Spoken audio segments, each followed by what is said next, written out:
Magandang araw po sa inyong lahat mga kababayan at welcome back dito po sa ating munting channel Pinas News Review, kung saan re-reviewin po natin ang mga mahalagang balita dito sa Pilipinas. Mga simpleng komento sa mga issue dito sa Pinas at eto nga mga kababayan, kapapasok lang. Grabe to, masama pala ugali ni Tulfo. Booking, yan ha. Grabe ang nangyari kay Mon Tulfo, iyak. Nako. Yan ang ating alamin mula po rito kay Banat Kapanig TV. Yan. Nasa description po ang full video link ng video nito. Subscribe na po kayo kay Banat Kapanig TV. At kung bago ka pa lang at di pa po nakapag-subscribe sa ating munting channel, please don't forget to subscribe. At i-click na rin po ang bell notification para updated po kayo sa lahat ng ina-uploads nating reaction video.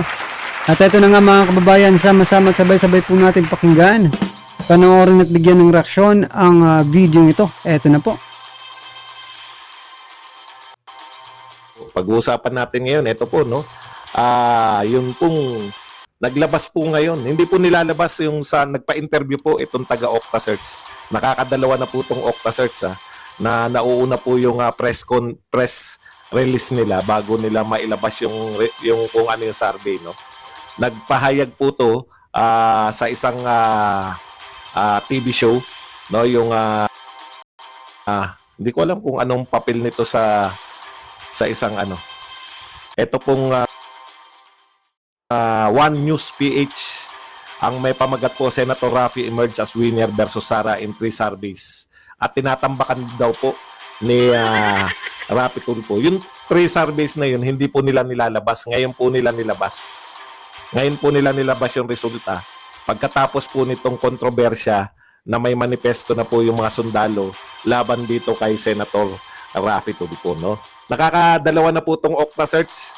Parang alam na natin kung saan po patungo to, no? Ito po, katulad ng sinasabi natin, marami pong sumusulpot na mga survey company na nawawala po yan after ng 1 or 2 elections, no? Create lang yung mga yan. Kaya sabi naman sa inyo, SWS lang tsaka Pulse Asia yung karapat-dapat na paniwalaan sa tagal. Hindi po dahil sa ano, kasi wala pang Duterte, may SWS na, tsaka wala pa pong Presidenteng Duterte, may SWS na tsaka Pulse Asia. Ito pong Okta Search, bagong-bago lang po to. Na-create to, alam ko, pandemya lang natin nakilala to. Akala ko nga, tungkol lang sa pandemya yung ginagawa niyan. Pero napupuna po natin, no? Parang alam nyo na kung Eto nga mga kababayan, patungkol po dyan sa mga sorbi-sorbing yan. Di ba? I think business din po yan eh. Negosyo rin siguro yan. Kasi wala namang di ba, wala namang kumpanya, di ba, na magse-search mga kababayan na wala silang mapapala. Di ba? Meron pong siguro yung mga sponsor. Ano na lang yung ibabayad nyo doon sa mga nagsusurvey, di ba? Oh. Kaya I think mas magandang isurvey nyo talaga yung mas maganda pa nga sigurong paniwalaan yung mga kalye survey mga kababayan, kasi actual talaga nilang pinapakita na meron talaga silang ini-interview, di ba? Hindi ito ba sa mga survey na yan ng mga kumpanya? Pinapakita ba nila na talagang hindi natin alam, baka isang tao lang ang sumagot dyan. Diba? O kaya wag po kayong mag-alala, diba? Wala yan. bakit sila create? Sila ng tanghiri. Labas nila yan pagkatapos na maging controversial si Senator Tulfo. Tapos nagsalita rin yung kapatid na si Mon Tulfo, pati si Erwin at saka si Raffy Tulfo na tungkol po sa hindi pagtakbo ni Senator Raffy Tulfo sa 2028. Pero iba yung sinasabi ni Senator Tulfo na tanggalin daw siya, no? Tanggalin daw siya sa mga survey. Kakaiba po yung mga reaction nila. Mukhang may pinaniniwalaan sila. Mamaya po susuriin po natin kung bakit po sila ganyan mag-isip, no?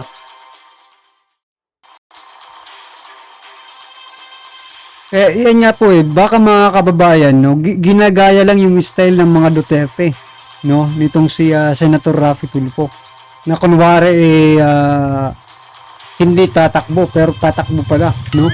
Diba yung mga Duterte, yan po ang ano eh. Yan po yung trademark ng mga Duterte, no? Oh. Baka yung din ang gusto niya, gusto niyang gayahin para maging effective, ha? Less na po sa less na po sa advertising, di ba? Less na po sa pag-advertise sa sarili niya. Kasi mismong tao na po ang di ba? Hanap-hanapin ka na pag ganyan eh. Panay analysis po tayo ngayon. Ito po, alam naman natin na may manifesto, di ba? May manifesto po against Rapi Tulfo, yung mga sundalo po, pinalalabas po nila, nilalantad po nila, sinight po nila yung halimbawa na si Rapi Tulfo kung anong uri siya ng future leader kung iboboto natin, no? Actually, hindi naman natin nililihim yan. Marami ng instances, nasaksihan natin yan sa Senado, kung paano po siya mag-treat yung masyadong mas mabilis. Mas mabilis yung bibig ni Senator Rapi Tulfo, no? At marami po siya nasasaktan. Kasama isa na po to, yung pamilya nito na po natin may manifesto, no? Alam na po natin, hindi po nililihim ng mga sundalo yan na kaya sila nagmanifesto para talagang ayaw nila ng ganitong leadership kay Rapi Tulfo. Tapos, alam din natin, nagsalita po si Erwin Tulfo na hindi tatakbo si Rapi Tulfo pag presidente, no? Nagsalita po siya. Tapos si Ramon Tulfo naman, nagsalita rin po ang sinabi, yung ano na lang hindi na natin kasi mahaba yung mga sinabi nila, yung kung ano na lang yung pinaka-sustansya. Sinabi rin po ni Ramon Tulfo na napagkasunduan ng kanilang pamilya na si Rapi Tulfo ay hindi natatakbo na presidente. Okay. Tapos si Rapi Tulfo ngayon lang nire-request niya sa mga polling bodies na tanggalin na siya sa mga pagpipilian for presidential. Okay. So ano po yung ibig sabihin? Ano po yung ibig sabihin nung pahayag na to ng mga Tulfo, no? Una, nakita po nila, nag-aaral din, marunong din sa politika. Nakita nila na yung pag ikaw yung frontline, ikaw yung nangunguna sa mga eleksyon, nasa iyo sentro ng banat eh. Kaya si VP Sara Duterte, siya yung pinupugpug ng banat, no? Marunong niya, mga ano po sila eh. Matagal na sila sa media eh. Nakita na po nila to, yung trend, na kung sino po yung nangunguna lagi sa survey, siya po yung sentro ng binabanatan. Gusto po nilang iligtas si Rapi Tulfo mula po sa unintended na banat, no? Kasi babanatan lang yan. Na katunayan, yan po yung pinahayag dito sa sagot ni Rapi Tulfo sa manifesto, no? Magbasa lang po tayo ng konti. Dito lang po ito. It has come to our office that I spliced video of Senator Rapi Tulfo, etc. etc. Yung katwiran niya, in-splice lang daw yun. Pero sa totoo lang, okay.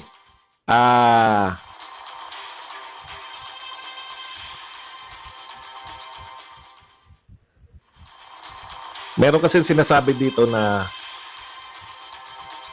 ito.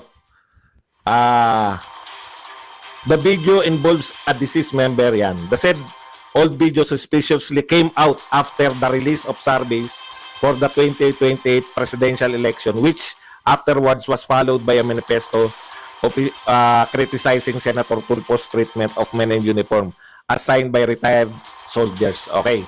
So, nire-recognize nila na yung manifesto tapos yung na ito ay reaction to o parang pamumulitika, no? Kasi dinagdag nila to eh. So, napag-usapan ng pamilya nila, na-realize nila, teka muna, dahil frontliner ba? Nawala talaga sa isip ko na ikaw ay nangunguna sa mga survey, babakbakan ka. At ito'y bahagi ng, ganun po yung palusot nila dito sa manifesto, ganun po yung palusot nila, ginagawa nila na ito, kaya ako binabanatan, pinipresent yung mga lumang mga videos na nagtawag siya ng duwag yung sundalo na nagkataon na namatay sa labanan, frontrunner. Thank you very much. Dahil frontrunner, ako, inilabas tong mga videos na to, no? Para masiraan ako dahil ako yung frontrunner eh. Tapos, kasunod niyan, itong manifesto ng mga sundalo na nagtataka ko na bakit nagiging politicize yung mga dating sundalo. Ayan. Hindi po sa'yo naging politicize yan. Kung mapapansin po natin, may nauna ng manifesto. No? Wala po tayong magagawa. Nakakita po sila eh. No? Wala po tayong magagawa na ay hindi po yan first time na gumawa sila ng manifesto. Kung matatandaan nyo, nagmanifesto din po sila yung mga retired generals pa ang tawag, retired generals. Dito po sa nung pinakulong sila Badoy at saka si Ka Eric. Okay. Oh, yun naman pala eh. Fake news pala ako eh. Gigil na gigil kayo sa akin ha. Sikat na sikat ba ako sa grupo nyo? Ako ba lagi yung pinag-uusapan? Okay. Dito na tayo kay Tulfo na, hindi na kayo uso. Si Tulfo na ang kalaban namin. Kaya, napagkasunduan ng magkakapatid na maglabas ng posisyon na hindi tatakbo si Tulfo. Ang problema, kalaban yung mga Duterte. No? Ang una pong gumamit niya na hindi ako tatakbo para hindi mabanatan mga Duterte. No? Hindi niyo po pwedeng gamitin yung estilo na yan. Ha? Aminado naman kaming mga Duterte supporters, malahin yung ano yan, no? Diskarte ni Tatay Digong, no? Malahin nyo eh. Kasi wala pa pong nakaisip, lahat po nag-iisip na sila ay tatakbo. Lahat po nag-iisip na magpahiwatig ng maaga pa na sila ay tatakbo, no? Lahat yan nagpapahiwatig. Tanging si Pangulong Duterte lang ang nagsabi na hindi siya tatakbo, na nanalo. Yan mga kababayan, balikan lang po natin itong Sorby, no? Nakakapagtaka kasi biruin mo sa dami po ng issue na kinasasangkutan ngayon ni Senator Tulfo, pero number 1 pa rin sa Sorby nila, no? Hindi ba kayo nagtataka mga kababayan, ha? Gigil na gigil nga ang mga retired generals, di ba? Kasi nakakailang strike na ito si Senator Tulfo. Una, nung pagbintangan niya nang wala man lang, hindi pinagpaliwanag si General Galvez, di ba? Doon sa kanilang hearing na inakusahan agad, no? Na corrupt, no? You are a corrupt, di ba? May mga corrupt sa departamento ninyo, sabi. At meron pang iba, di ba? Meron pang ibang mga lumabas. Pero yung latest ngayon, mga kabayan, tungkol po dito kay PFC Canlog, di ba? Na talagang binanatan niya, tinawag niyang duwag at pabonjing-bonjing lang. Diba? O tapos si PFC Canlog po ay nasawi mga kababayan, no? Sa labanan, no? Tapos tinawag pang duwag ni Senator Tulfo. So kaya marami po ang nanggigigil ngayon kay Senator Tulfo, no? Hindi tatakbo Hindi raw tatakbo, ha? Bakit ka? Alam naman po natin mga kababayan, no, lahat po ng mga politiko, no, kahit nga po yung pinakababang politiko, no, posisyon sa politika, ay may ambisyon na maging presidente ng ating bansa eh. Kayo pa kaya na ilang steps na lang, di ba? Ha? Presidente na. At nagna-number 1 pa sa mga survey nitong mga inayutak na survey na ito. Bakit hindi kayo mag-live survey, no? I-live niyo yung survey ninyo. 'Di ba mga kabayan, para maging fair. Para malaman talaga kung totoo ba talagang number 1, no? Si Senator Tulfo sa pagka-presidente. No? Live survey ang kailangan, hindi po yung recorded na survey. Try nyo nga po, kayong mga survey company, no? Yung mga nagsusurvey-survey.